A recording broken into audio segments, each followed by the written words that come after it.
কুকারে করে ওদের জন্য মাংস বসিয়েছি সিদ্ধ করার জন্য। আমাদের তার মানে খাওয়ার গরম হচ্ছে, আর এরা এখানে বসে আছে। তিনজন আছে, বাদ বাকিগুলো কোথায় ঘুমাচ্ছে। এটা যাওয়া একবার যাচ্ছে একবার আসছে, বলে এবার দেখি খাবার দিচ্ছে কিনা, এইটা হচ্ছে, তুমি হচ্ছে আস্ত একটা ছাগল, তুমি হচ্ছে খাম্বা পুত্র, কিন্তু তুমি ছাগল হয়ে গেছো, একটা ছোট্ট খাট্ট একটা ছাগল। তুমি আদর খাবো বলে দেখতেইছ। একে রাস্তা থেকে তুলে এনে আনা হয়েছিল, একজন ছেড়ে দিয়ে গেছিল বাড়িতে। ওকে একটু কমই আদর করা হয়, সবসময় যেন মনে হয় যে রাস্তার বিড়াল। সবাইকে যখন আদর করি ও খালি দেখে যে আমাকে কখন আদর করবে।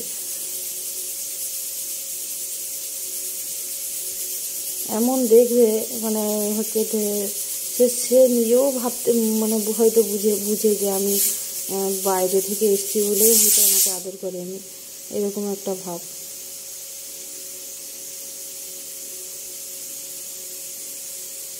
চুপচাপ বসে বসে আদর খাবে। বদমাসটা মাঝখানে এত অসুস্থ হলো, মনে হলো যেন আর বাঁচবেন। খাওয়া দাওয়া 5-6 দিন বন্ধ।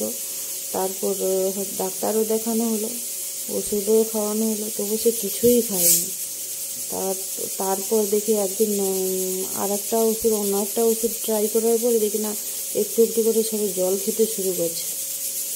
তারপর সেই ওষুধটা কন্টিনিউ খাওয়া শুরু করার পরে দেখি খেতে এখন এই অবস্থায় আসছে। এখন এত বদমাশি করে বলার বাইরে। আর একজন এখানে শুয়ে আছে।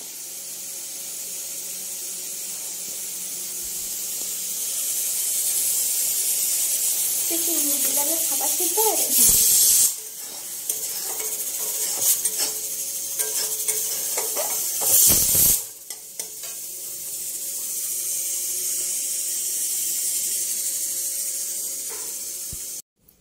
কি রে, তোমার দুজন বসে আছো? সে কে? গরুর বেটা? বুড়ি বাবারি, কি দেখা করতেছ? বাবা, আবার একজন চলে এসছে। এখন প্রায় 10টা বাজে, রাত্রি 10টা। আমি যেহেতু খাবার বার করতে এসছি, এরাও সঙ্গে সঙ্গে এসছে। এরা জানে যে এই টাইমটাই আমাদের খাওয়ার সময়, তাই এরাও চলে এসছে। এসে আমি রান্না করতেছি, এরা সব রান্না করে সবাই আমার সঙ্গে এসে বসে আছে। এর কোনো এখনো পর্যন্ত নাম দেওয়া হয়নি। এই যেহেতু খাম্বার বেটা, এই জন্য কি খাম্বা পুত্র বলে ডাকা হয়। মাঝখানে এত বিড়াল হয়ে গেছিল, 16-17 জন। কাকে কি নাম দেব নিজেই খুঁজে পাচ্ছি না।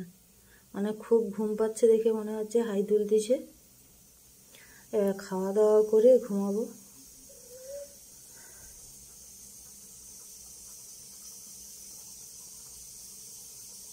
কি রে সন্টু? ষণ্ড, এই ষণ্ড, তুমি নাকি মা হতে চলছো? তুমি মা হবে? এত কম বয়সে তুমি বেবি নিছো কেন বলো? তোকে মারবে রে, তুই তার কেন গা শুন দিচ্ছ? তোকে মারবে রে, মার খাবি রে সন্টু।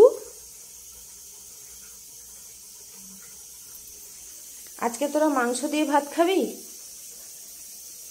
এই যে একজন